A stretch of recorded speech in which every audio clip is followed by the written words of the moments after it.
લક્ષ્ય ન્યૂઝ, એક નજર, એક લક્ષ્ય.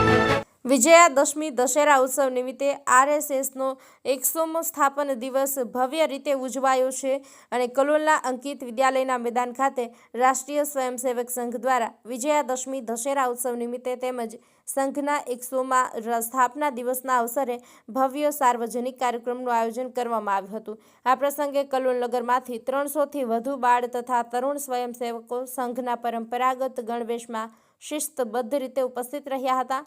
રાત્રે 9 કલાકે આરંભાયેલ આ કાર્યક્રમમાં સ્વયંસેવકો દ્વારા દંડ, યોગ, પ્રહાર, સમતા, વ્યાયામ તથા આસનો જેવા વિવિધ શારીરિક પ્રયોગોનું પ્રદર્શન કરવામાં આવ્યું હતું. વિજયાદશમી એટલે મા શક્તિનું પર્વ તથા અસત્ય પર સત્યનો વિજય દિવસ.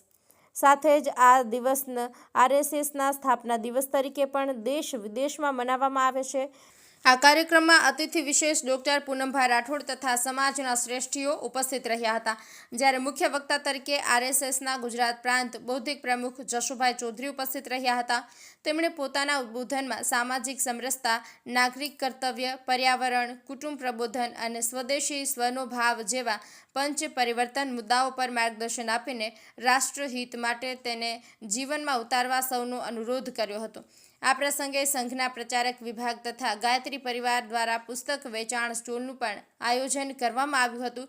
કાર્યક્રમના અંતે મોટી સંખ્યામાં કલોલ નગરના નાગરિકો, સ્વયંસેવકો અને વડીલોએ દશેરા નિમિત્તે પરંપરાગત શસ્ત્રપૂજન પણ કર્યું હતું તેવી માહિતી આરએસએસ કલોલ તાલુકા માનનીય સંઘ ચાલક પ્રવીણભાઈ પટેલ દ્વારા આપવામાં આવી હતી.